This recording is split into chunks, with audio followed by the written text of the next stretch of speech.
Bonsoir, bonsoir, bienvenue. Je vais enlever le masque puisque nous sommes dans les locaux du Monde et nous avons un petit peu de place. Les distances de sécurité sont respectées. Voilà, je suis très heureux de vous retrouver pour le lancement, cette soirée de lancement de la 3e université du réseau des référents handicap. Alors, pas mal de nouveautés au programme de cette 3e édition, notamment des contenus qui seront en direction des référents handicap du secteur de la formation, des référents handicap qui travaillent et agissent quotidiennement dans les entreprises au niveau du dialogue social, quelques avant-premières avec des nouveaux modules d'appui à la professionnalisation. On parlera aussi, Madame la Ministre, je sais que c'est un thème qui vous est cher, de l'aménagement raisonnable, 2 thématiques, le dialogue social, et puis nous sommes à Lille et on parlera évidemment des politiques handicap à l'échelle européenne, puisque Lille est, comme chacun sait, le cœur de l'Europe. Des conférences inspirantes, évidemment, et puis dans la série des nouveautés, nous aurons aussi des talks. Voilà, j'en dis pas beaucoup plus, puisque nous sommes aussi ce soir, et c'est une première, dans une configuration un petit peu nouvelle, avec donc un duplex qui est organisé avec Lille, dans le cadre d'un partenariat avec La Voix du Nord. Et je salue tout de suite donc Anne-Charlotte Vivier, qui est très bien entourée à Lille. Bonsoir Anne-Charlotte. Bonsoir Hugues, bonsoir à toutes et à tous. En effet, nous sommes depuis Lille ici pour cette soirée de lancement et je suis ravie d'être avec vous. La Voix du Nord évidemment et WEO, partenaire de la GFIP depuis plusieurs années et donc évidemment partenaire aussi de cette soirée. Vous le disiez à mes côtés, en effet, je suis extrêmement bien entourée, Hugues, puisque j'ai le plaisir d'accueillir Herveline Dumont, chargée de mission à la direction de la mobilisation du monde économique et social de la GFIP. Bonjour Herveline. Bonjour Anne-Charlotte. Vous allez nous parler dans quelques minutes des modules pro, de tout ce qui va, de ce programme de l'université, tout ce qui va se passer les 29 et 30 mars prochains. En face de vous, Roselyne Eck, responsable diversité et mission handicap DRH de Castorama, là encore partenaire de la GFIP, et vous témoignerez notamment de l'action de la GFIP au sein de votre entreprise. Bonjour Roselyne. Bonjour Anne-Charlotte. À vos côtés, Éléonore Lalouf, conseillère municipale chargée de la transition inclusive et du bonheur à la ville d'Arras. Bonsoir Éléonore. Bonsoir Anne-Charlotte. Vous nous témoignerez, vous nous raconterez un peu votre parcours de vie et vous témoignerez les 29 et 30 mars prochains, on en parlera aussi. Enfin, Yvan Talpart, délégué régional de la GFIP Hauts-de-France. Bonsoir Yvan. Bonsoir Anne-Charlotte. Vous êtes pas, vous me le confiez juste avant et évidemment on l'imagine, vous êtes fiers d'accueillir cette 3e édition de l'Université du réseau des référents handicap à Lille.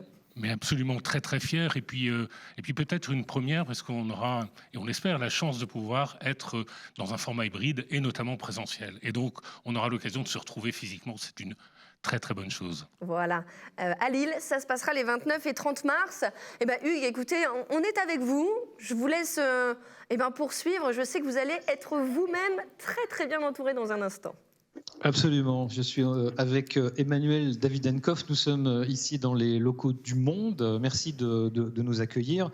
3e édition de cette université et 3e partenariat avec le Monde. Mais oui, j'allais dire, vous êtes chez vous en fait. Presque. Ici au Monde, on est en tout cas effectivement très très heureux de vous accueillir, d'être partenaire de l'URRH depuis le début, depuis la première édition, et de la GFIP depuis encore plus longtemps. Pourquoi le Monde s'engage-t-il finalement, j'allais dire pour cette cause, évidemment parce que la question de l'emploi des personnes, enfin l'emploi en général d'abord est une question fondamentale et qui nous occupe beaucoup au Monde, mais celle des personnes en situation de handicap pose des problématiques particulières. C'est aussi un sujet évidemment pour toutes les parties prenantes, et ce qu'on essaye de documenter dans nos articles et pas seulement dans les moments où on a des partenariats. Et puis c'est un sujet pour l'ensemble de la société.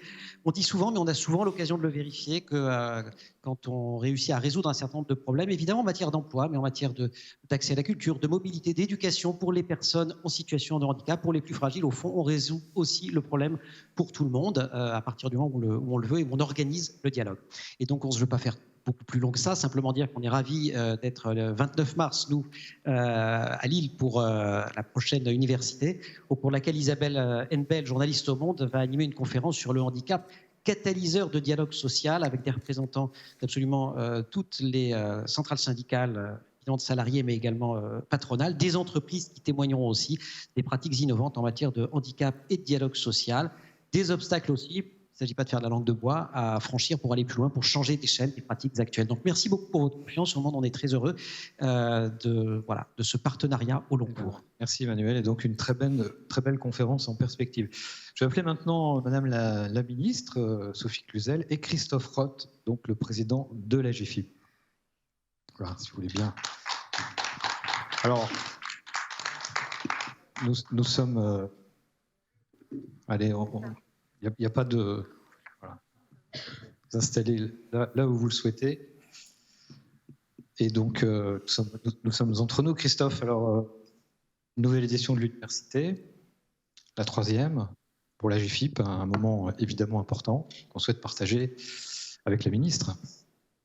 Bonsoir à toutes et tous. Bonsoir à nos amis de Lille. Aujourd'hui, la GFIP lance l'URRH qui va se dérouler, comme l'indiquait Hugues Dufoy, les 29 et 30 mars. On vous attendra donc nombreux, à la fois en présentiel, mais aussi en distanciel sur la chaîne YouTube de la GFIP et autres, réseaux. Nous sommes très honorés aujourd'hui d'avoir Madame la secrétaire d'État, Madame la ministre en charge des personnes en situation de handicap. Honorés à la fois parce que nous avons des combats qui sont la défense de l'emploi dans l'entreprise, le maintien en emploi, et nous sommes convaincus qu'avec un maillage pour tous et avec tous, nous pouvons réussir à trouver la juste place de chacun avec son potentiel. Nous sommes vraiment honorés et nous allons tout faire pour mettre en musique, je dirais, l'ensemble des acteurs à Lille pour défendre la place de chacun au milieu de tous. Merci à tous. Merci Christophe. Alors, Madame la ministre, vous êtes très attachée à l'engagement des entreprises, des employeurs, et puis aussi au rôle important que jouent les référents handicap. Alors quel message vous avez à leur dire ce soir? Et puis je suis très attachée au rôle des médias. Donc merci beaucoup de ce partenariat, parce qu'on a besoin de faire savoir beaucoup tout ce qui est fait, et beaucoup de choses ont été faites ces derniers temps. Monsieur le Président, cher Christophe, je pense qu'en effet, à travailler ensemble, on va beaucoup plus vite. Et la présence de la présidente présente ici. Et je voudrais dire que c'était très important pour moi d'être là ici, parce que les référents, quels qu'ils soient, parce que je sais que c'est les référents multiples à qui nous nous adressons, qu'ils soient dans les CFA, qu'ils soient dans les entreprises, qu'ils soient partout, nous en avons besoin. Pour moi, c'est un levier énorme pour deux choses. D'abord, pour bien sûr accompagner les situations individuelles au sein des entreprises, privées ou publiques, mais également pour enclencher cette dynamique, ces plans d'action indispensables pour un cheminement bien structuré. Parce qu'on sort du one-shot, on travaille sur une politique RH inclusive qui jalonne les progrès, que ce soit dans l'emploi, dans l'embauche, mais que ce soit dans le maintien dans l'emploi, mais surtout que ce soit dans l'accompagnement de la progression de carrière professionnelle pour les personnes en situation de handicap. Donc, on a encore beaucoup à faire, mais je voudrais quand même saluer vraiment les progrès pendant ce quinquennat. Pourquoi ? Parce que malgré la crise sanitaire, malgré la pandémie, nous avons tous ensemble tenu bon. Le chômage recule. On était à 500 000 demandeurs d'emploi, on est passé sur la barre des 474 000 demandeurs d'emploi. Donc, il y a une baisse. Il y a une baisse aussi pour les personnes qui ne sont pas en situation de handicap. Donc, nous sommes dans une période de recrutement aujourd'hui. Et donc, il faut accompagner les entreprises sur ce sourcing inclusif. Ça va être extrêmement important. Et donc, les référents handicap ont un rôle capital à jouer pour détecter les talents, pour libérer la parole, pour s'assurer que justement, une fois que la parole est libérée, eh bien, les conditions de situation professionnelle optimale soient mises en place. Les adaptations, certes, vous en avez parlé tout à l'heure, mais pas que. L'accompagnement du collectif de travail. Donc, on a des leviers importants. Je voudrais rappeler le job coaching, l'emploi accompagné. J'aimerais bien aussi que pendant votre séminaire, on puisse vraiment faire état de ce job coaching, qui est quelque chose qui va permettre justement à des handicaps invisibles pour beaucoup, handicaps psychiques notamment, d'entrer dans l'emploi, mais d'être maintenus dans l'emploi. Et aujourd'hui, cette crise sanitaire a révélé encore plus certaines fragilités, notamment tout ce qui relève de la santé mentale, et nous nous devons d'être à côté des personnes en situation de handicap dans cette sortie de crise. Et puis vous redire aussi qu'on a avancé. Je voudrais souligner les travaux de simplification pour les entreprises, mais pour les personnes elles-mêmes, Ce maillage qu'on a pu faire, ce rapprochement Pôle emploi, Cap emploi, on fait monter dans le droit commun le service public de l'emploi et on va accélérer, d'ici la fin de l'année, tous les rapprochements auront été faits. Et donc, on est en train de mettre une gradation d'accompagnement selon les besoins des personnes en situation de handicap. Et puis, saluons nos victoires ensemble, le DUOD, 33 000 offres d'emploi, 17% qui débouchent sur l'insertion. 17% des duos qui ont été faits, c'était 10% l'année dernière, cette année c'est 17%. C'est un levier aussi de sourcing inclusif. Parce que moi, tous les employeurs me disent, on voudrait bien, mais on ne trouve pas, il faut arrêter. Les talents sont là, il faut libérer cette parole. Donc, il faut s'adresser aux jeunes et je salue Éléonore Laloux qui sera là, qui témoignera de comment on fait pour engager justement cette parole, la libérer. Il faut qu'on soit à la hauteur de nos engagements.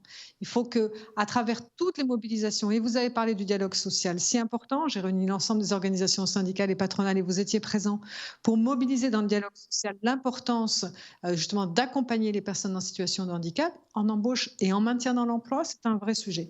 C'est grâce à cette mobilisation générale, le manifeste inclusion aussi, plus de 140 entreprises, les ETI, entreprises de taille intermédiaire qui s'engagent avec cette signature de la GFIP et du métier.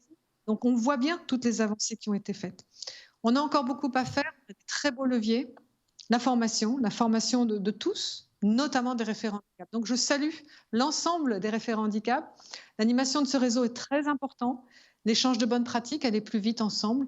Donc, voilà, nous avons beaucoup de choses qui avancent et nous devons le dire haut et fort. Donc, merci encore une fois aux médias de donner toute leur place aux avancées. Voilà ce que je voulais vous dire. Et en tout cas, je serai présent.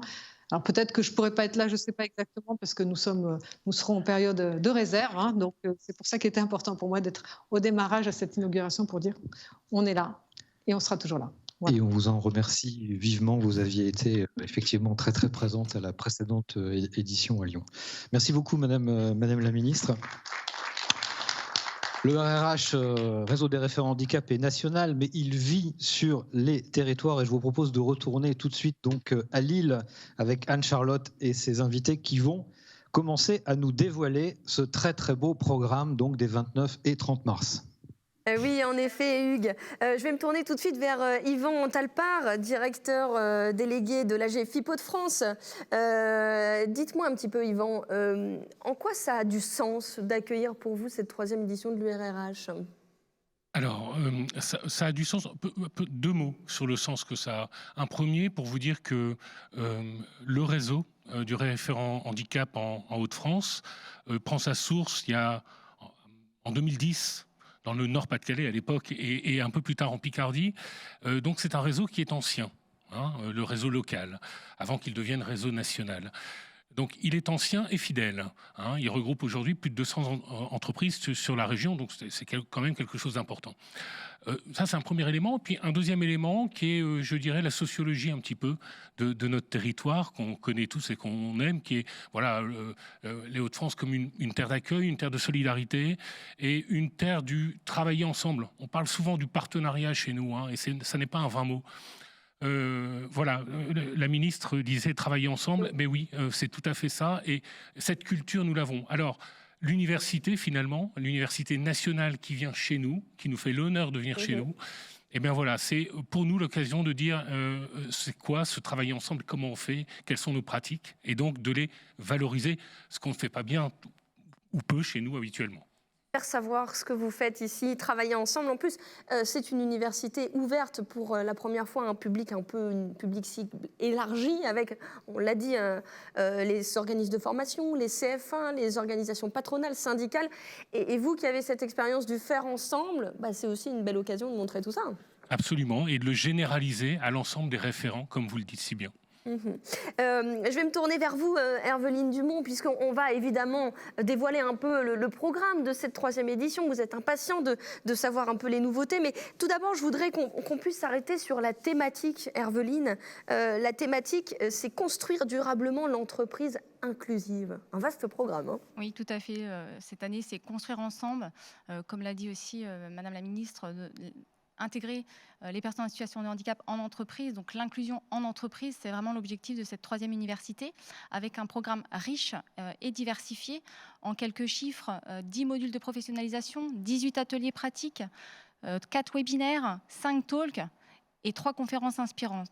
Donc pour vous dire que voilà, on est ravis de pouvoir présenter ce programme qui est très très vaste et qui va donner envie de venir à Lille le 29 mars prochain. Voilà, 29 et 30 mars, sachant que, vous avez entendu, les webinaires, les ateliers, les modules pro notamment, il faudra s'inscrire et ce sera à partir de lundi, ce lundi 31 janvier. Donc notez-le sur votre petit agenda, c'est important. Donc oui, on l'a bien compris, un programme très dense avec pas mal de choses. Et on y reviendra dans un instant, si vous le voulez bien, Hugues, puisqu'on vous parlera notamment de modules pro, évidemment, avec notamment Roselyne Eck, qui représente un de vos partenaires, Castorama. Elle témoignera de l'action de la GFIP au sein de son entreprise. Merci Anne-Charlotte. Alors, effectivement, et on va essayer à Lille effectivement de mêler le présentiel et le distanciel. On l'a dit tout à l'heure, donc le programme est riche, des choses sont prévues ensemble et des choses sont aussi prévues à distance pour ceux qui ne pourraient pas venir, mais j'espère évidemment que nous serons nombreux. Djalé Bradea. Bonsoir Djalé. Bonsoir Hugues. Bonsoir, tu es directrice projet inclusion et égalité des chances au sein du groupe Vivendi. Absolument. Mais tu es aussi présentatrice d'une émission sur C8 et rédactrice en chef d'une émission sur C8 qui s'appelle Envie d'agir et qui met à l'honneur des initiatives justement sur le champ de la diversité et de l'inclusion, et aussi donc parfois du handicap. Absolument. Et je suis très heureuse, c'est la 3e année que je fais partie du comité et tu es membre du comité scientifique de l'université qui travaille sur l'organisation des conférences. Oui, et c'est à ce titre-là que je suis avec vous ce soir. Je suis très heureuse de participer à cette aventure et pour la 3e année, quand on nous a demandé si on voulait recommencer, j'étais une des premières, je pense, à dire oui. Et effectivement, merci Hugues pour ce clin d'œil à Envie d'agir. Ce que je peux vous dire déjà sur le comité scientifique, c'est que certains d'ailleurs, et certaines sont là ce soir, c'est que chacun d'eux pourrait être invité d'Envie d'agir. Parce que très sincèrement, autour de cette table, magnifiquement animée par la GFIP, dont toi et notre ami Charles, qui nous accompagne aussi depuis 3 ans, on est totalement, toutes et tous, engagés pour la question du handicap, et notamment pour une meilleure inclusion du handicap dans la société, dans l'emploi, que ce soit dans le privé ou dans le public, vraiment partout de façon inclusive. Et ce sont des personnes qui assurément ont envie d'agir. Et je témoigne, vous allez dire, c'est facile, elle parle d'elle-même. Non, je parle des autres là. Je parle de ces personnes que je suis toujours très heureuse de retrouver parce que je sais que cet engagement est sincère, parce que chacun est vraiment dans la richesse de nos diversités, parce qu'on est des profils très différents, avec des histoires différentes, vraiment venant d'associations, du privé. Moi, je représente aussi les médias.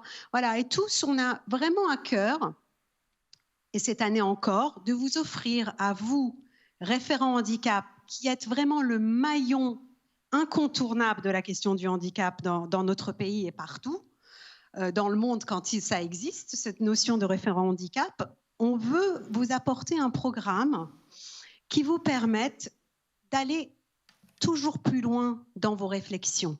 On veut vous apporter un programme qui sorte du déjà vu, du déjà entendu. Et aussi un programme qui vous permette, et là je vais le mimer, de faire un pas sur le côté. Parce qu'effectivement, les choses sont déjà plus les mêmes quand on se met 1 mètre plus loin. Donc on a aussi envie vraiment de vous permettre un peu de légèreté aussi et de temps que vous pouvez prendre avec nous pendant cette université, cette 3e université, pour avoir peut-être des nouvelles idées et les partager avec nous. Alors, deux belles conférences qui sont proposées par le comité scientifique, effectivement, que nous animons avec Charles Mérac, que je salue. Merci, ouais, moi aussi je salue à nouveau. Donc oui, 2 conférences. Donc avec ce cahier des charges, on vous a sorti 2 conférences, et c'est pas sans relation avec les propos d'ailleurs de Madame la ministre un petit peu plus tôt. C'était un hasard, mais il se trouve que force est de constater que dans les médias, la question du handicap et de la diversité commence à s'améliorer. Et vraiment, je suis assez bien placée pour le dire. Et donc l'intitulé de de la première conférence que j'aurai la joie d'animer d'ailleurs est « Handicap dans les médias, les représentations culturelles aident-elles l'emploi des personnes handicapées ?» Donc avec des invités prestigieux, à savoir un réalisateur, en l'occurrence Éric Lartigot, c'est celui qui a fait La famille Bélier, que tout le monde connaît bien évidemment, mais aussi sous le regard d'un sociologue, Mathieu Grossetête, avec Amélie Gauthier, qui, elle, va être une personne dans l'entreprise. Elle est chez O2, très investie sur le champ du handicap. C'est elle qui est en charge du handicap et de l'inclusion dans ce groupe. Et puis, un publicitaire qui viendra compléter ce panel. L'idée, c'est qu'on puisse voir, est-ce que les contenus qu'on regarde tous et qui nous émeuvent, qui font changer notre regard sur le handicap, est-ce qu'on peut prendre exemple sur la façon dont on fait du storytelling, comme on dit. Mais moi, j'aime bien aller un peu plus loin et de dire ce n'est pas que du storytelling, mais c'est du story feeling. Donc, en bon français, non seulement raconter une histoire, mais ressentir une histoire. Parce que pour moi, sur le champ du handicap, ce n'est pas que raconter qui compte, c'est vraiment d'arriver un jour ou l'autre à se mettre à la place de l'autre et ressentir. Et donc, de voir si les codes de l'écriture d'une publicité, du scénario d'un film, ça peut aussi être un roman, enfin, je veux dire, c'est vraiment comment, dans la création, on a su faire progresser les choses et est-ce que cela est applicable au monde de l'entreprise et si oui, de quelle façon? Donc, est-ce que ces codes peuvent nous permettre, par exemple, d'écrire différemment une politique handicap? Bon, évidemment, sur tout ce qui est sensibilisation, on sent qu'il peut y avoir des choses. Donc voilà, on vous propose cette première conférence sur le champ, donc médias handicap, parce que médias incontournables pour progresser. Et essayons de voir ce qu'on peut nous aussi en tirer comme leçon en tant qu'entreprise. Voilà, et que nous suivrons avec grande attention et que tu vas animer. Donc voilà, merci. Voilà, exactement. Je compte sur vous d'avoir accepté de l'animer. Avec grand plaisir. Alors, la deuxième conférence, c'est là, comme Hugues l'a dit, Lille n'est pas seulement le cœur de l'Europe, c'est l'âme de l'Europe. Donc... Je n'aurais pas dit mieux. Exactement, j'en sais. Donc, en fait, cette deuxième conférence, mais toujours dans cette envie de vous apporter peut-être des choses nouvelles dans vos réflexions, c'est un panorama de politique handicap à l'international et en particulier en Europe. La question du handicap, on a une réglementation qui est très importante en France et qui existe et qui nous aide à progresser. Mais pareil, moi qui suis dans un groupe à l'international, force est de constater que dans certains pays, il n'y a pas de réglementation ou pas très forte, mais la culture fait que le handicap est perçu différemment. Les choses ont l'air de parfois un peu plus évidentes que chez nous en France. Donc on a aussi voulu vous emmener au travers d'entreprises présentes à l'international à la découverte de ce qui se fait ailleurs, ce qui se fait sur un plan réglementaire, mais ce qui se fait dans les usages, ce qui se fait dans les entreprises. Et là aussi, est-ce qu'on peut prendre exemple? Mais eux aussi, il y a des exemples aussi à prendre en France. Donc avoir vraiment cet échange, parce que de toute façon aujourd'hui avec Lille au centre de tout, bien évidemment, le sujet est global. Donc essayons de vraiment le rendre, lui donner cet aspect, ça aussi c'est inclusif. Le handicap, ce n'est pas que la France et ses régions. Le handicap, c'est pour commencer l'Europe et puis c'est aussi le monde. Et essayons de voir ce qu'on a à apprendre les uns des autres, notamment des différentes cultures et des différentes réglementations qui peuvent exister. Donc deuxième conférence animée par l'excellent Alex Taylor, que les plus anciens d'entre nous connaissent forcément. Alex, qui se définit comme un Européen, mais vraiment, vraiment convaincu.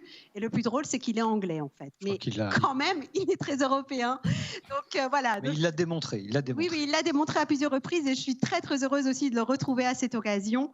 Et vraiment aussi, voilà, je compte sur lui. Je sais qu'il va mener cette conférence vraiment d'une main de maître. Voilà les deux propositions pour cette année. Et on compte sur vous.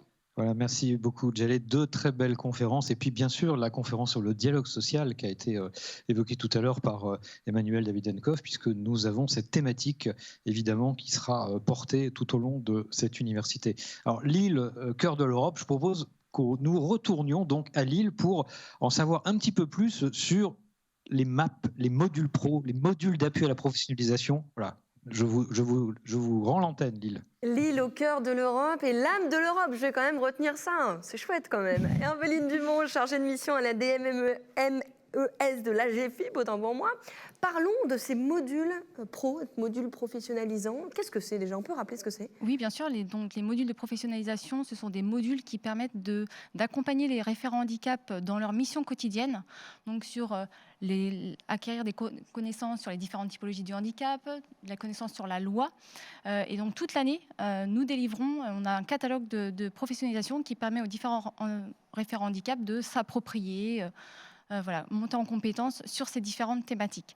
Et cette année, à l'URRH, on propose 2 nouveautés en exclusivité donc à Lille. Les exclusivités, il faut venir. Ça ne se passera qu'à Lille. Qu'à Lille.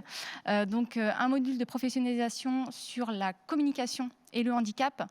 L'idée, c'est d'accompagner les référents à intégrer le handicap tout au long de leur communication, dans le cadre de leur plan de communication annuel. Garder un bruit de fond sur le handicap toute l'année, ça permet de poser la politique handicap aussi en entreprise. Et puis, un autre module de professionnalisation sur le handicap psychique. Effectivement, comment accompagner, manager un collaborateur qui est en situation de handicap psychique. Et puis, un dernier module de professionnalisation cette année qui est intra-entreprise dans le cadre de cette université. Nous allons proposer donc à Castorama de former, professionnaliser l'ensemble de leurs référents relais handicap qui sont sur tout le territoire en une seule session. Donc intra-entreprise. Alors ça, c'est une nouveauté, c'est assez innovant. Roselyne Egg, vous êtes avec nous, vous êtes responsable diversité et mission handicap DRH de Castorama. Merci d'être là et vous allez nous expliquer. Alors déjà, première chose, j'ai envie de vous demander comment vous intégrez chez Castorama le handicap dans votre stratégie. Alors, chez Castorama, la diversité et l'inclusion, c'est vraiment le pilier de notre stratégie d'entreprise responsable. Et le handicap est au cœur de cette stratégie. Pourquoi ? Parce que refléter la diversité de nos clients à travers la diversité de nos collègues, eh bien, c'est tout simplement pouvoir mieux répondre à leurs attentes. Et donc, ça fait maintenant depuis une quinzaine d'années qu'on travaille sur le handicap et qu'on agit en faveur de l'emploi des personnes en situation de handicap, à travers notamment un accord d'entreprise en 2008. Et depuis 2010, nous sommes effectivement au-dessus du taux de 6%. Et néanmoins, il faut continuer d'agir et de continuer nos actions. Et c'est vrai que le partenariat avec la GFIP est fort, ce qui nous permet de reprendre du recul et de continuer à trouver des actions nouvelles à mettre en œuvre tout au long de l'année. Alors justement, depuis un an, vous êtes accompagné sur des modules et sur des actions que vous mettez en place. Et on en parlait juste à l'instant, des modules intra-professionnalisants. Ça, c'est vraiment inédit.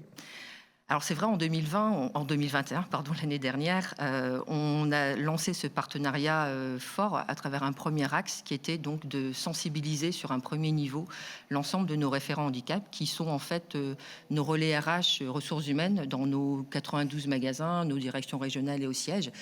Donc globalement, effectivement, déjà une centaine de personnes qui ont pu être sensibilisées sur ce premier module au travers de différents webinaires animés par la GFIP.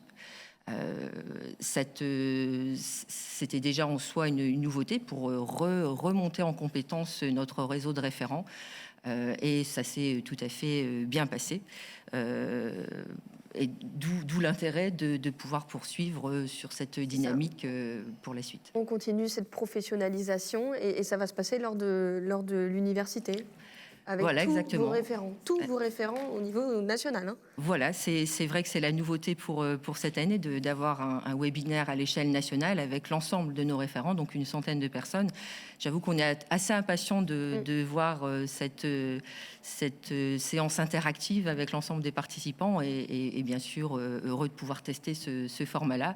C'est vraiment une nouveauté pour nous et ça permettra d'avoir un impact en fait immédiat sur l'ensemble du territoire, comme vous le disiez, pour développer les compétences de nos référents, que ce soit sur l'emploi, sur le recrutement des personnes en situation de handicap, mais aussi pour accompagner nos collègues en situation de handicap, puisqu'on a à peu près 700 personnes aujourd'hui chez Castorama concernées par un handicap. On l'entend en tout cas, vous tirez beaucoup d'avantages de cet accompagnement. On l'entend dans ce que vous dites, c'est évident. Oui, parce que ça nous permet d'avoir, grâce aux conseils concrets qui sont donnés par les experts de la GFIP, des solutions dans la mise en œuvre de notre politique. Et ça nous permettra aussi de prendre du recul par rapport aux échanges complémentaires qu'on peut aussi avoir avec notre contact des Hauts-de-France pour prendre du recul et redynamiser un peu notre engagement historique finalement sur le sujet du handicap pour trouver des nouveaux leviers d'action et d'amélioration de nos pratiques pour accompagner encore mieux nos plans d'action à venir sur le sujet. Eh bien, écoutez, j'imagine que oui, en effet, vous avez hâte et les référents aussi chez vous ont hâte évidemment de découvrir et d'être formés tous ensemble. C'est vraiment un avantage important, on l'entend dans votre voix. Merci beaucoup en tout cas Roselyne Heck d'avoir été avec nous. Hugues, je pense que vous allez nous parler des ateliers dans un instant. Sachez qu'à mes côtés, Éléonore Lalouf, conseillère municipale à Arras, est pressée de vous parler de son parcours. Elle le fera d'ailleurs les 29 et 30 mars prochains à Lille. Elle nous parlera de son parcours de vie. Et vous allez voir, pétillante, Éléonore Lalouf. À tout à l'heure. Merci. Donc oui, effectivement, on va parler maintenant des ateliers. Alors, les ateliers qui sont un petit peu la marque de fabrique du réseau des référents handicap. Frédéric Oden donc, est chargé d'études et de développement à la GFIP en délégation régionale Bourgogne-Franche-Comté. Et puis, je suis aussi très bien entouré ce soir puisque j'ai le plaisir d'accueillir Françoise Descamps-Cronier, qui est la présidente du FIP, le FIPHFP, donc le Fonds pour l'insertion professionnelle des personnes handicapées dans les fonctions publiques. On peut dire les fonctions publiques. Et vous allez nous dire pourquoi vous avez choisi de poursuivre ce partenariat avec la GFIP sur les ateliers. Mais Frédéric, tu peux nous dire un petit peu ce qui va se passer en matière d'ateliers pratiques sur cette 3e édition? Oui, alors bonjour à tous.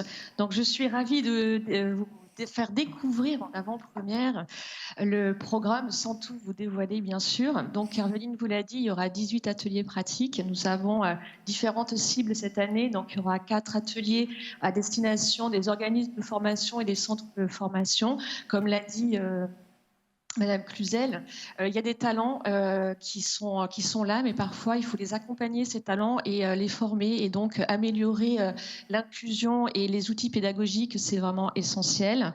Il y aura des ateliers en direction des entreprises privées, donc ils vont être très variés, très riches. On passe du handicap psychique à la QVT par la LSF. Aujourd'hui, avec les masques, pas facile de communiquer. Peut-être que la LSF pourrait être un outil intéressant, et peut-être que ça peut être aussi la possibilité de revoir des codes sociaux. Donc, on aura également le management, le RRH demain, qu'est-ce que ça peut être, comment on peut le faire évoluer. La confiance en entreprise, c'est important quand on parle de handicap, on est sur une thématique sensible, donc développer la confiance, c'est essentiel. Et puis, bien sûr, on a pensé aux entreprises sous accord agréé avec la réforme qui vont, certaines, sortir des accords agréés, donc comment on peut les outiller, les accompagner. Il y a des ateliers aussi pour outiller les organisations patronales et syndicales qui sont des acteurs essentiels dans l'entreprise. Et puis des ateliers multi-cibles, accessibilité numérique, un Handi Challenge, donc c'est un nouvel outil qui est vraiment très ludique, et un atelier d'intelligence collective qui va être co-animé par la GFIP et le FIP, et donc nous sommes ravis de vous le proposer. Je crois que j'ai dit l'essentiel, donc la programmation est très riche, très intéressante. Lundi, soyez derrière vos écrans pour vous inscrire, et on vous attend avec hâte pour le 29. Et je vais me permettre de dire un petit signe à tous. Donc c'est celui-ci, je ne sais pas si vous voyez, c'est à bientôt. Voilà. Merci Frédéric. Donc oui, un programme très riche, pas mal de nouveautés. Alors Françoise Descamps-Cronier, nous avions initié une collaboration l'année dernière avec un premier atelier en direction des employeurs publics, et cette année on va faire plus et mieux. Oui, tout à fait. Mais avant de vous dire ce qui est peut-être plus et mieux, je voudrais déjà remercier la GFIP d'associer le FIP à cette 3e université. C'est un moment important, c'est un moment effectivement de rencontre, de partage d'expériences, de co-construction en même temps d'outils qui permettra de construire une société plus inclusive, à la fois dans nos entreprises, dans nos administrations et dans nos collectivités locales. Et puis c'est vrai que l'université du réseau des référents handicap, eh bien, s'est concentrée bien sûr sur les référents handicap, et c'est vrai qu'ils ont un rôle majeur à la fois pour effectivement rendre la société plus inclusive, à la fois pour ce qui est du recrutement, ce qui est du maintien dans l'emploi, et comme l'a dit tout à l'heure Madame la Ministre, et moi j'y tiens aussi beaucoup, sur le parcours professionnel, parce qu'il ne s'agit pas de maintenir dans l'emploi de façon figée, mais d'offrir aussi aux personnes en situation de handicap eh bien, un vrai parcours professionnel. Donc c'est important effectivement de signaler tout cela.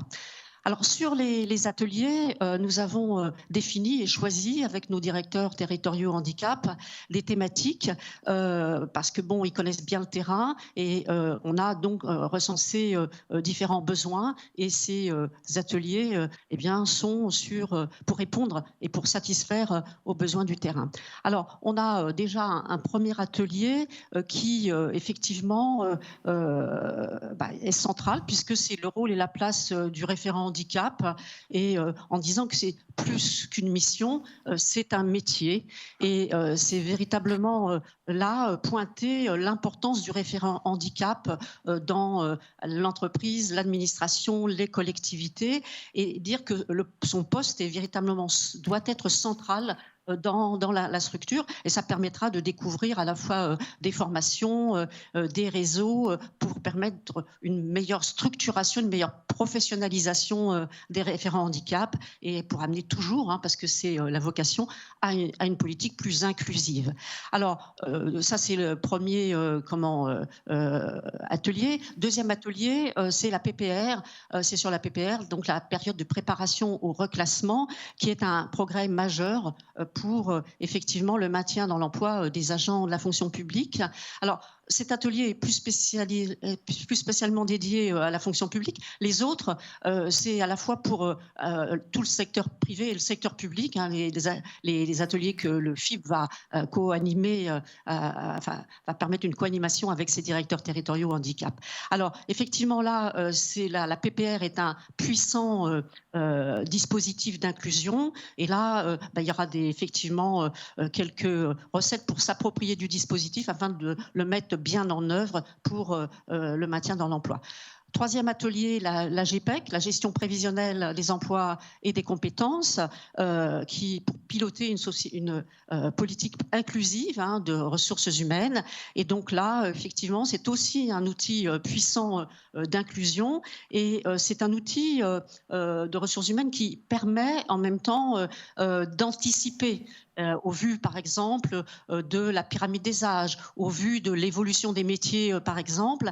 Et donc, il est important que dans ce type d'outil, qui est encore pas suffisamment utilisé, eh bien d'y intégrer aussi le sujet du handicap pour une société plus inclusive aussi à travers l'emploi. Donc voilà, tout à l'heure a été évoqué effectivement un autre atelier qui va être co-animé FIP AGFIP, c'est effectivement l'intelligence collective au service de l'inclusion. Alors au démarrage, c'était une conférence à l'initiative d'un de nos DTH d'Occitanie qui devient un webinaire qui sera d'ailleurs organisé le 17 février, me semble-t-il, et d'où est venue l'idée de faire un atelier au sein de cette université, et qui sera co-animé par la GFIP et donc le FIP. Et c'est important parce que ça permettra de découvrir véritablement comment l'intelligence collective peut être un levier puissant pour les politiques d'inclusion. Voilà, mais c'est très vite résumé. Le seul objectif là, c'est effectivement de vous inviter à y participer activement, de façon dynamique. Voilà, donc merci en tout cas de nous y associer, et on y sera présent activement. Merci à vous d'être présent dans cette université. Donc dès lundi prochain, on pourra s'inscrire à ces ateliers, certains en présentiel, d'autres en distanciel. On va mixer, c'est ça Frédéric ? Oui, tout à fait. Voilà, il y a un petit mix. L'essentiel sera quand même en présentiel, donc on croise les doigts pour que ce soit réalisable.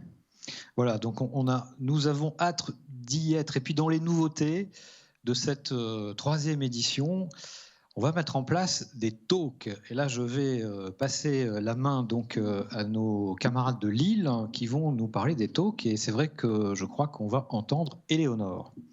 Oui, Hugues. Alors, juste avant d'entendre Éléonore, peut-être juste rappeler, Herveline Dumont, le principe des talks, Hugues le précisait. Une nouveauté de plus pour cette troisième édition et des personnalités qui vont venir témoigner de leur parcours de vie. Tout à fait. Cette année, on a souhaité permettre à des personnes qu'elles partagent leur parcours de vie, qu'elles soient professionnelles ou personnelles, mais où le handicap, à un moment donné, a été vecteur de réussite, dépassement de soi. Donc, on va avoir plusieurs personnalités et je vous invite vraiment à venir les découvrir le mardi 29 mars à Lille. Et Éléonore, qui est là aujourd'hui, en est la parfaite illustration pour partager son parcours de vie.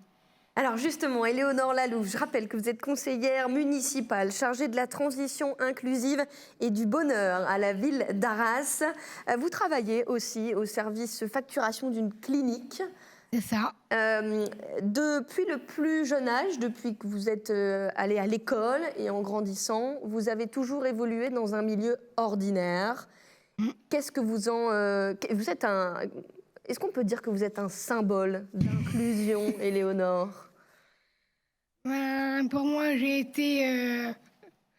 été en milieu ordinaire, du collège jusqu'au lycée.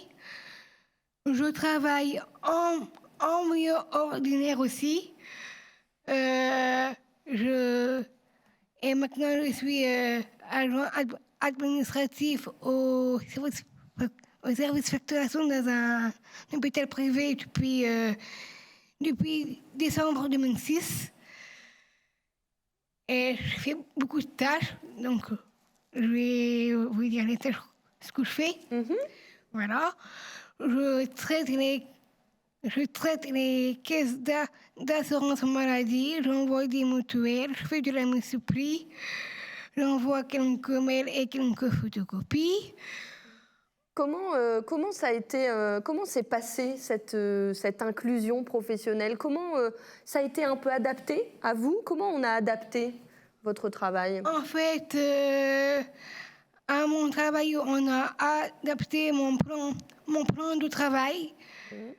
Il y a un ergonome qui est passé pour faire un état des lieux à mon bureau.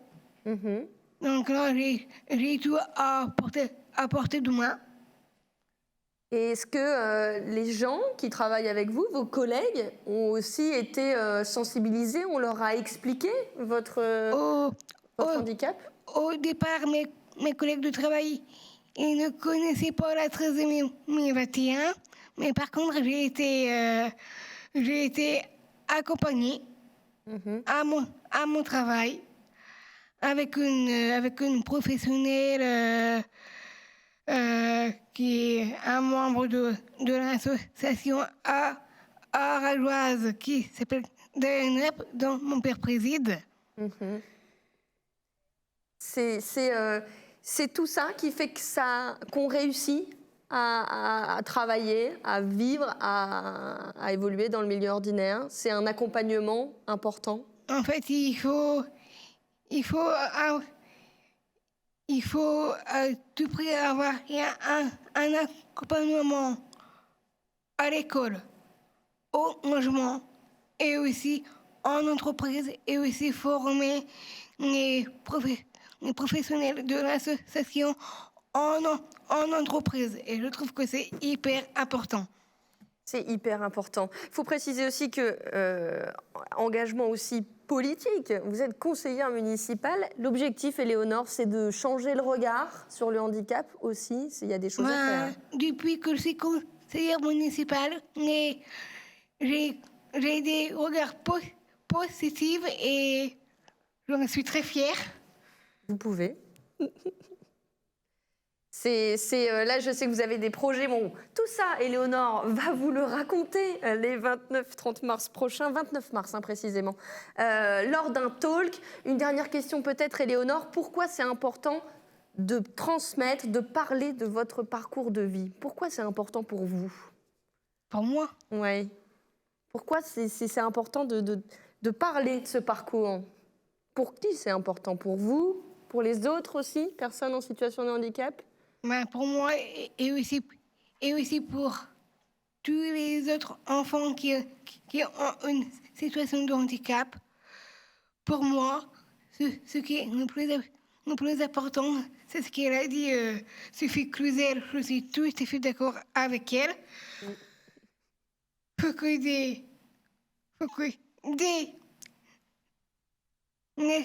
les enfants, dès la maternelle,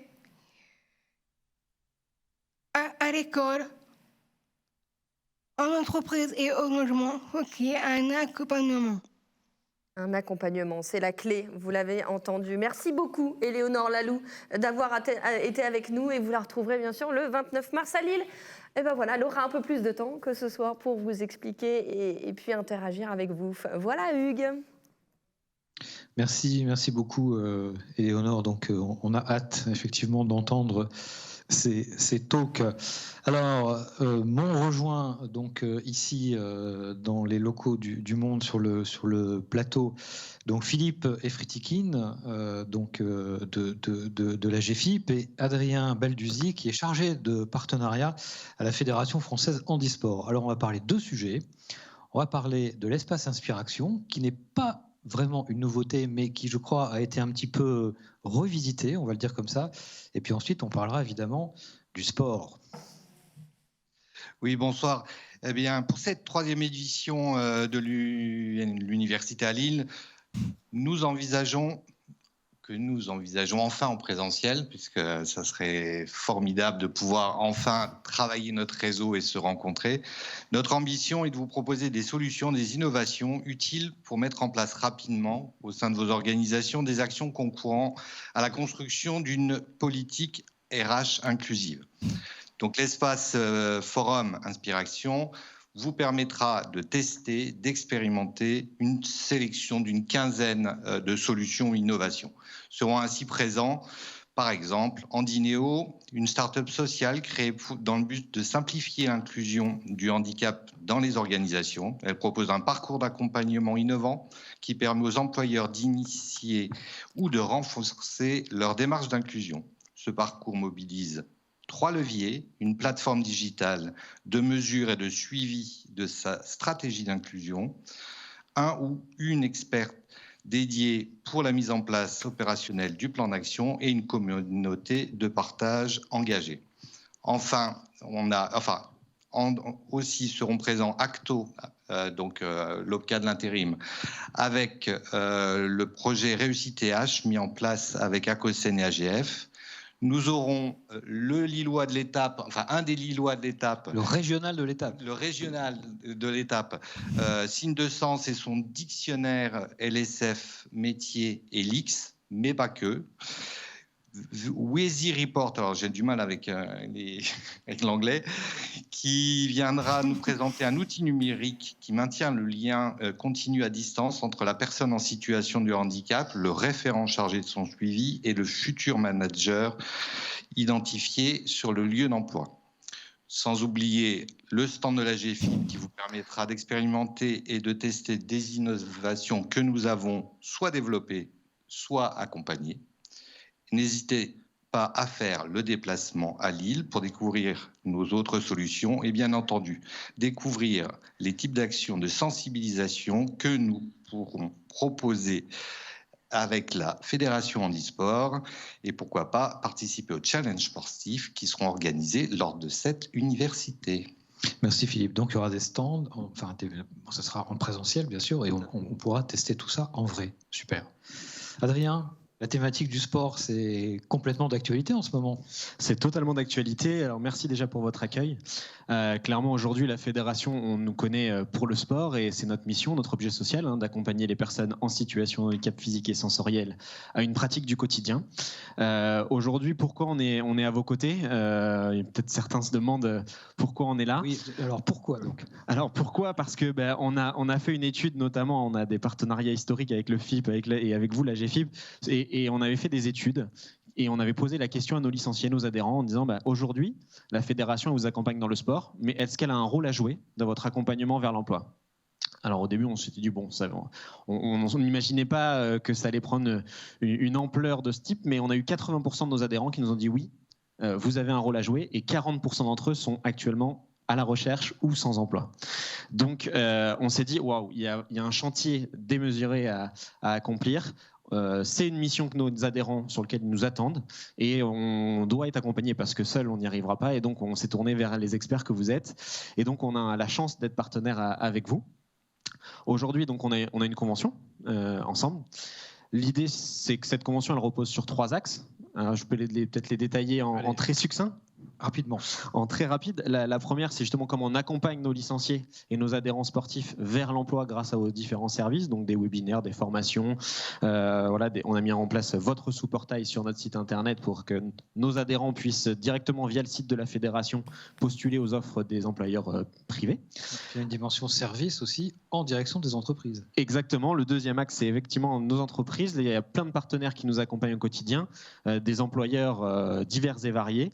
Et donc, c'est comment on relaie, on parlait tout à l'heure de travailler ensemble, de faire savoir avec Madame Cluzel, Madame la Ministre. C'est vraiment ça, c'est d'ajouter une petite valeur ajoutée de notre réseau de communication au profit de l'emploi. On ne sera jamais des acteurs de l'emploi à proprement parler, mais on se veut d'être un facilitant, d'être un entremetteur, si on peut jouer, travailler ensemble, voilà, comme on l'a dit, on est plus fort avec des synergies. Donc si je suis référent handicap, je peux faire appel à la fédération pour organiser, par exemple, une conférence avec un athlète. Exactement, avec un athlète, des animations sportives, puisqu'on sait qu'à travers le jeu, à travers le sport, c'est peut-être plus simple d'aborder des fois cette thématique-là. Donc on a des référents à votre image partout dans tous les territoires de France, et c'est vraiment l'enjeu de cette convention, c'est qu'il y ait des liens qui se créent directement dans les territoires pour qu'il y ait de la proximité et que derrière, les personnes en situation de handicap puissent faire du sport et trouver un emploi et un parcours professionnel, comme on l'a dit tout à l'heure. Voilà, donc vous serez présent aussi également à Lille. Et on est très heureux de ça. Merci. Merci beaucoup. Alors, vous le savez, désormais, traditionnellement, la première journée de l'université se termine par la remise du prix Activateur de Progrès. Donc, je vais inviter maintenant Tanguy de Belair, qui est directeur de l'inclusion et de la diversité au sein du groupe Vinci. Et pourquoi je l'invite ? Parce que, en fait, c'est le lauréat du prix de l'année dernière. Alors, qu'est-ce que ça fait d'être récipiendaire du prix Activateur de Progrès ? Merci Hugues. C'était une grande fierté pour tout le monde chez Vinci. C'est une grande fierté pour les 6000 personnes que le dispositif de Vinci dédié à l'accompagnement des salariés en situation de handicap, nommé Tragéo.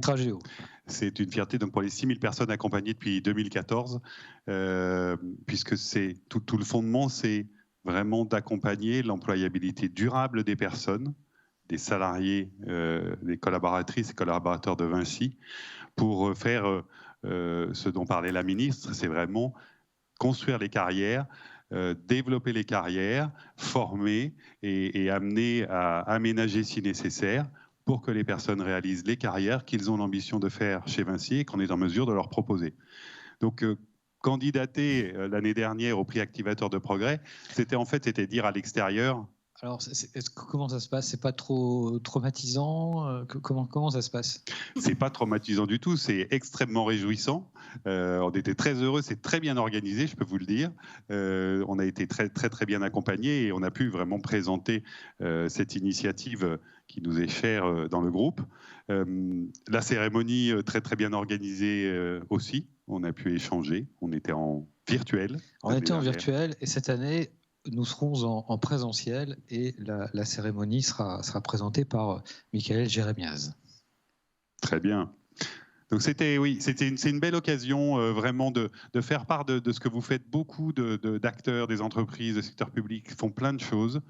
Ce prix, c'est l'occasion de dire au monde, voilà ce que l'on fait, voilà ce que vous pouvez faire chez vous, c'est des bonnes pratiques, mais c'est aussi dire à toute la population des candidates et des candidats en situation de handicap qui cherchent à rejoindre les entreprises ou le secteur public, de démontrer qu'il y a des choses et que si elles rejoignent ces entreprises, leur handicap ne sera pas un frein, leur handicap ne conduira pas à une différence de traitement, et que ces personnes bénéficieront donc de tous les choix de carrière, de formation, de progression, de mobilité qu'ils ambitionnent.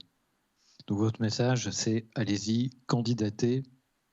C'est très utile pour mettre en valeur des initiatives que vous avez portées, mais toutes les initiatives qui permettent de faire avancer le sujet du handicap dans l'entreprise. C'est très clairement mon message, vraiment, allez-y, candidatez, proposez.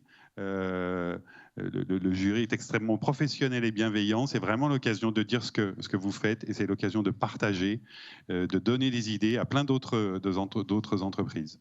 Voilà, et puis en plus, on gagne un magnifique trophée, mais je laisserai la surprise du trophée de cette année à l'occasion de la remise du prix. Merci beaucoup. Et puis donc, rendez-vous donc pour ce prix Activateur de Progrès qui viendra clôturer la première journée de notre université. Je vais appeler maintenant au micro, si je puis dire, Christophe Roth, président de la GFIP, et Didier Essartier, qui est notre directeur général.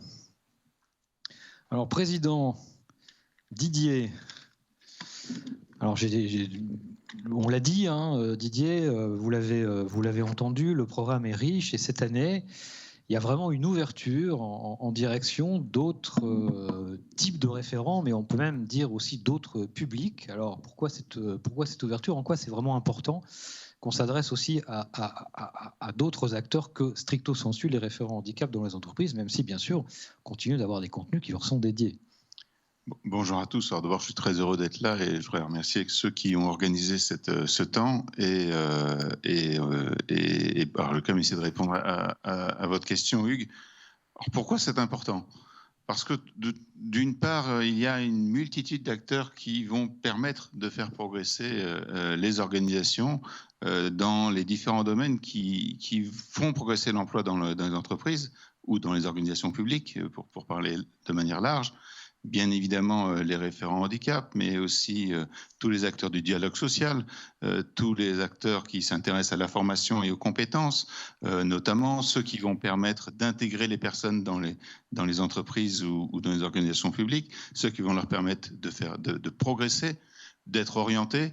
Et donc il est important que tous ces acteurs puissent finalement partager ensemble des temps communs, parce qu'ils ont, sans faire de jeu de mots, finalement un fonds commun d'action, un fonds qui est de l'engagement, qui sont des compétences et qui donc du coup se retrouvent et qui vont permettre de s'énergiser d'une certaine manière à travers les conférences inspirantes, à travers des temps de professionnalisation, et puis de pouvoir aussi avoir des temps plus dédiés, des temps qui seront pour répondre à leurs préoccupations propres, puisque chacun peut aussi avoir des préoccupations qui sont les leurs et qui viendront compléter, chacun avec leur regard, chacun avec son prisme, cette communauté qui va permettre finalement ce que l'on recherche tous, de créer des réflexes handicap, de créer des parcours, de créer du sans couture et en même temps de créer de la réponse à chacun. Merci Didier. Un petit mot sur le programme. Il est, vous l'avez dit plein de fois, Hugues, à la fois c'est la 3e année, et donc c'est une année déjà de maturité, qui permet de reprendre, je dirais, des choses qu'on reprend chaque année, et puis en même temps des innovations, des choses nouvelles que l'on teste, des choses qui vont aussi permettre de tenir compte de nos enseignements des années passées, puisque c'est finalement peut-être aussi un peu la marque de fabrique de la GFIP, de faire, d'évaluer, d'innover, et d'avancer et d'être finalement au service de tous. Merci Didier. Alors Christophe, la GFIP positionnée résolument aux côtés des acteurs et sur les territoires, on peut le dire comme ça? Merci Hugues de me donner la parole. Oui, la GFIP est résolument engagée à la fois pour faire progresser le recrutement des personnes en situation de handicap dans le monde du travail, leur assurer bien sûr un parcours professionnel et une évolution de carrière, mais aussi assurer la politique de maintien en emploi. Alors, l'université du réseau des référents handicap, c'est un temps national important. Comme vient de le rappeler Didier Essartier, notre directeur général de la GFIP, nous sommes à maturité, mais nous sommes aussi dans un temps exceptionnel, puisque depuis 2 années, cette université n'a pas pu se rassembler au regard du contexte sanitaire en présentiel. Et donc, Lille, c'est un pari gagnant, un pari qui va nous rassembler à la fois en présentiel et en distanciel. Pour celles et ceux qui nous suivent à distance, en distanciel, nous serons donc en live, je ne sais pas si on dit comme ça, mais en live sur la chaîne YouTube AGFIP, plus, je dirais, des communications qui seront faites, je dirais, sur l'ensemble des réseaux sociaux. Ce qui est important au niveau de cet événement, c'est qu'en réalité, c'est la synergie, la force collective de l'ensemble des territoires, de l'ensemble des délégations régionales qui s'impliquent au quotidien, qui met les mains dans le cambouis et les pieds dans la glaise, mais pour défendre la juste place d'une personne qui a un potentiel et qui est en situation de handicap. Finalement, c'est une très belle illustration de ce que fait la GFIP au quotidien.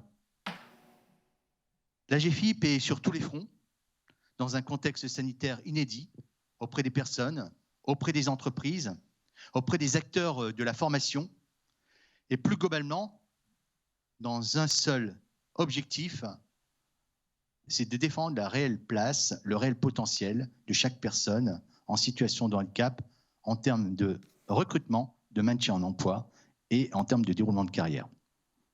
Alors je le dis, et ce n'est pas une phrase, je crois beaucoup aux petits ruisseaux qui font des fleuves et je vais travailler pendant cette mandature à un maillage pour tous et avec tous. Et avec le directeur général, on a fait le pari gagnant de prendre notre bâton de pèlerin pour aller dans tous les territoires auprès des entreprises parce que c'est dans les territoires et c'est dans les entreprises et avec les délégations régionales qu'on pourra faire évoluer et bouger tous les curseurs en termes de recrutement et de maintien en emploi. Beaucoup de projets, beaucoup de défis, mais une conjoncture de l'emploi qui nous est favorable, comme l'a rappelé tout à l'heure, à juste titre, Sophie Cluzel, la secrétaire d'État en charge des personnes en situation de handicap auprès du Premier ministre.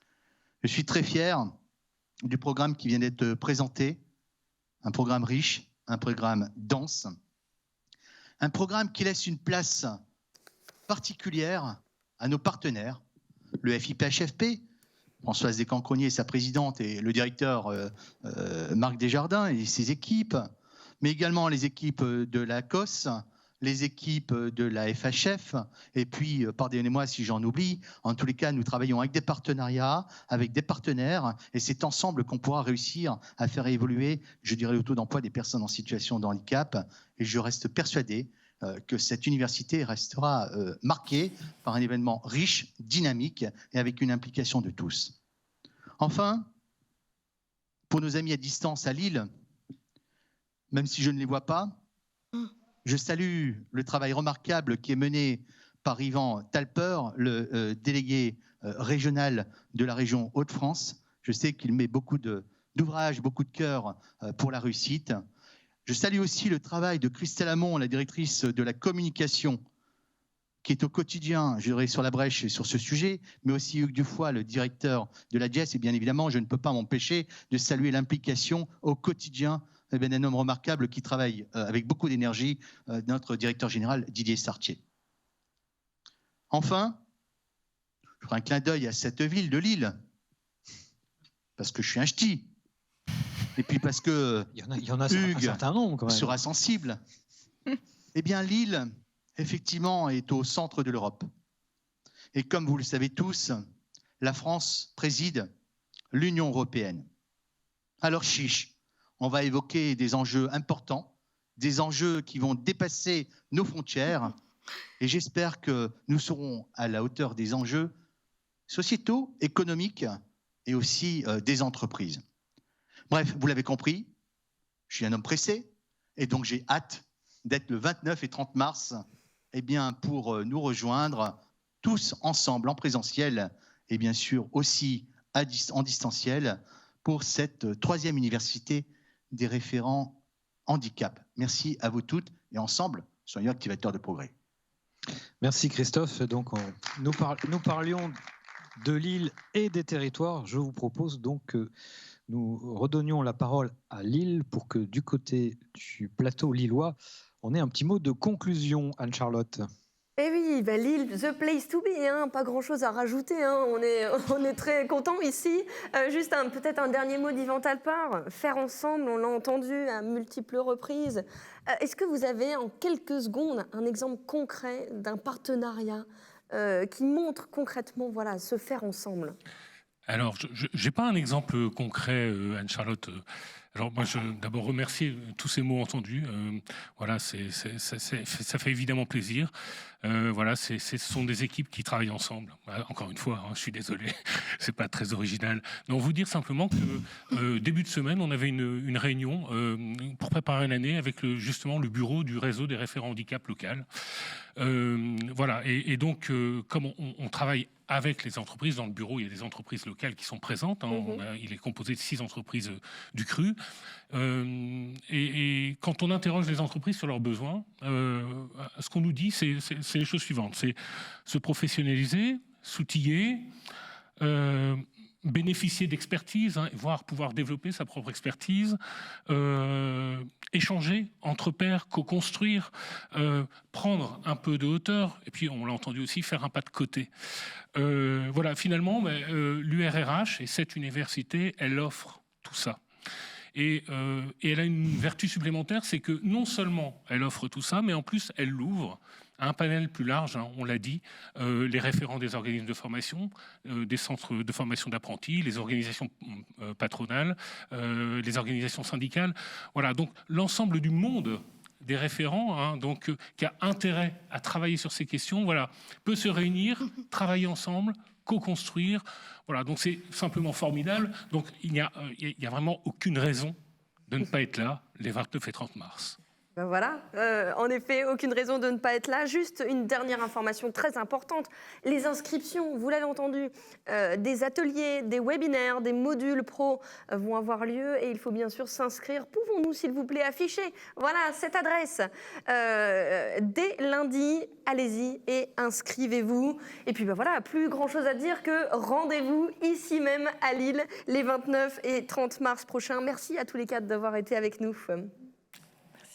Merci Anne-Charlotte. Donc oui, c'est important. La plateforme sera ouverte dès lundi. Vous avez entre guillemets tout le week-end, voilà, pour réfléchir. Et lundi, vous vous précipitez sur vos PC pour vous inscrire. Je voudrais vraiment remercier, avant de clôturer cette séquence, toutes les équipes techniques, hein, qui nous ont permis de réaliser ici, depuis les locaux du Monde, et à Lille avec ce partenariat avec La Voix du Nord, ce duplex, c'était une première. Et je crois que ça s'est vraiment très très bien passé. Voilà, on va se quitter, mais avant de se quitter, une petite surprise, et je vais appeler Sébastien Barty et Amélie Auro qui vont nous rejoindre pour une dernière séquence, mais qui est aussi bien à l'image évidemment de ce qui se passe à l'université, puisque il y a beaucoup de choses, de l'innovation, aussi de la convivialité et aussi la place à des choses un petit peu différentes de ce qu'on fait tous les jours dans les entreprises, mais qui ont quand même un petit lien. Voilà, bonjour. Donc nous, on se présente, on est la Team Sign Events, et on fait du chant signe, de la musique en langue des signes, et on nous a missionné pour faire une sorte de flash mob à Lille le 29 mars. Donc on a pris comme thème URRH, on a pris un peu votre slogan, et puis on en a fait une chanson. Allons-y. Donc voilà, on va commencer déjà par le U. Vous voyez, le U, faites comme vous, voilà, U, même devant, à Lille, bonjour. Le U, le R et le H. Comme ça, pour ceux qui aiment le hard rock.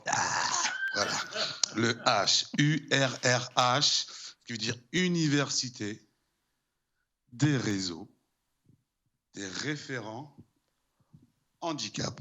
Voilà, là c'est la base, mais on fera un tuto. Vous aurez des petites vidéos, bien sûr, à votre disposition. On a encore un petit peu de temps. Maintenant, voilà, vous avez 2 mois, facilement. Donc, on va envoyer la musique et on va vous faire ça en live. U, R, R, H. U, R, R, H. Université du réseau des référents handicap. Université du réseau des référents handicap.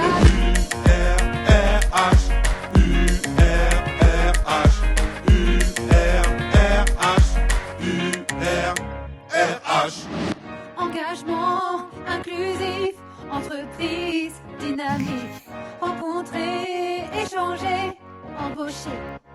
s'adapter. Handicap, inclusion, solution, formation, référent, bienveillant, travailleur, compétent. Construire durablement, construire durablement, construire durablement, ensemble, la GFIP. Université du réseau des référents handicap. Université du réseau des référents handicap.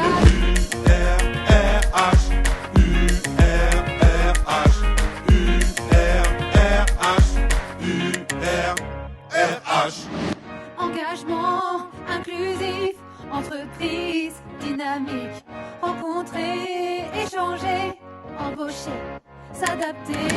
Handicap, inclusion, solution, formation, référent, bienveillant,